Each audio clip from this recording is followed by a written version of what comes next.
Good morning everyone, my name is Michelle. I hope you're doing well. Welcome to another video. It is Tuesday morning, the 10th of June. In this video, we're going to talk about the search for Travis Decker.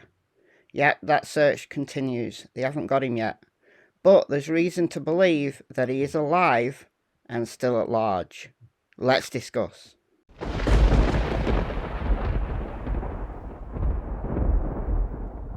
If you're only just coming into this case, Travis Decker is a 32-year-old father, and I use that term loosely, who murdered his three young daughters, 9-year-old Peyton, 8-year-old Evelyn, and 5-year-old Olivia, on or around May 30th, when he failed to give the girls back after a scheduled 3-hour court-ordered visit. Didn't return them. Their mother, Whitney, called the cops. There was a search for them over the weekend, which led them to Rock Island Campground in Leavenworth. And we're talking here about a very rural area of Washington State. Monday afternoon, Travis's white GMC truck was found at the campground, and nearby, down an embankment, were the bodies of the three girls. Charging documents tell us that the girls had been asphyxiated, that they'd been zip tied, and they had plastic bags over their heads.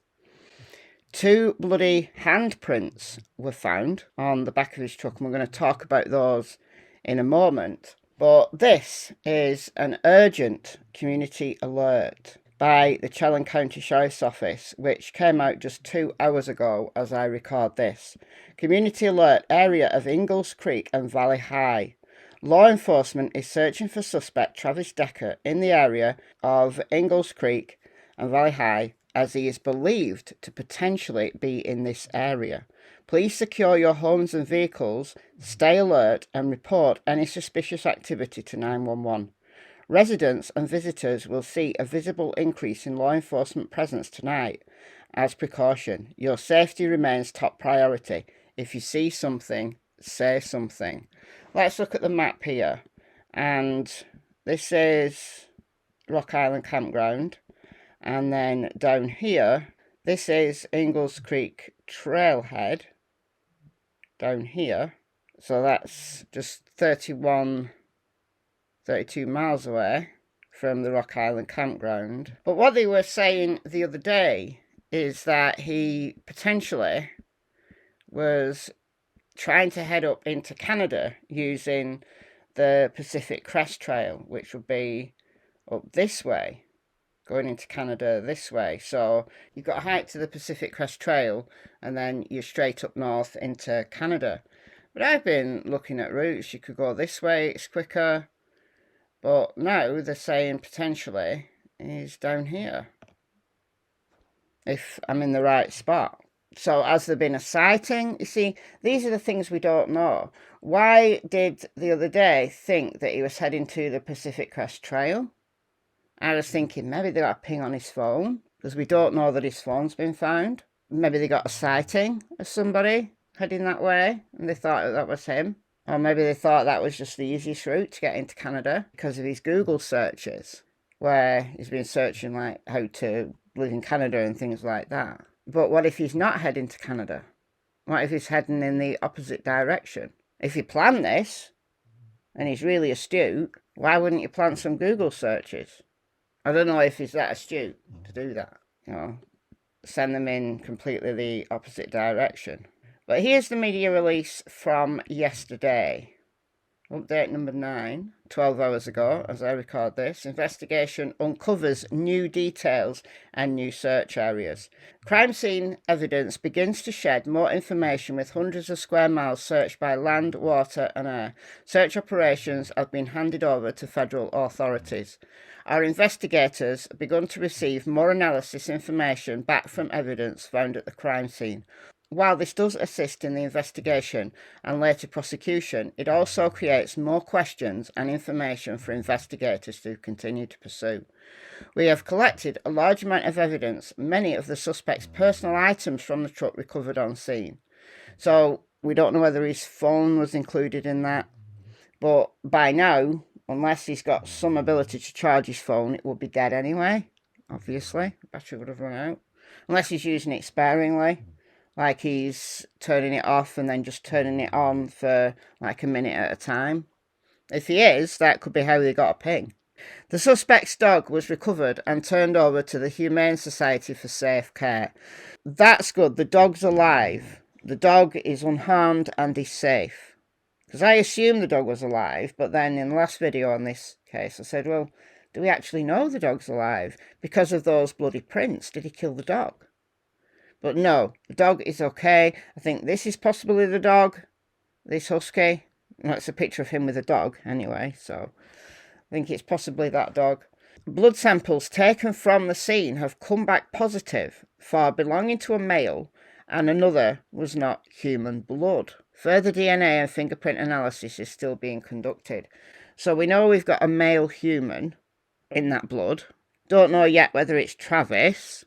You would assume it is, but we don't know, because if Travis was bleeding, he's injured, where did he go if he's injured? So is it someone else's blood? Is this part of a staged scene? I mean, look, anything's possible with this guy. This guy is survival trained. He's probably very good at eluding cops. Well, he is good at eluding cops. If he's alive, my assumption was that he would have gone for a hike and done himself in. But that's not what the cops are thinking. The majority of people who murder their kids actually go on to kill themselves. They can't live with it. It was the outcome that they planned anyway. It was always going to be that final annihilation of yourself as well as your family. But it doesn't seem to be the case here, and I'm surprised at that. So we don't know what other type of animal. Did he kill an animal for food? If so, is there any evidence of that? There's so many things we don't know. But further DNA and fingerprint analysis is still being conducted. An autopsy was completed on Friday by the medical examiner. The cause of death of the 3 girls was determined to be suffocation, manner of death, homicide. As of approximately 1800 hours last night, which is 6 p.m, Chelan County Sheriff's Office handed over command for search operations to federal authorities. We have reached a point where we need to rest our local resources. Our command staff continues to be engaged with the search command while we give our teams time off to rest and recuperate and be ready to rejoin the search for and capture of the suspect. Chelan County Sheriff's Office remains in command of the criminal investigation. So that's the investigation into the murder of the girls. Should our investigation lead to more information regarding the suspect's location, search teams will be notified. Lastly, we understand the frustration many citizens have in not having all of the details of this investigation. During any criminal investigation, including this one, there is law enforcement sensitive information that is not shared with the public in order to protect the integrity of the investigation.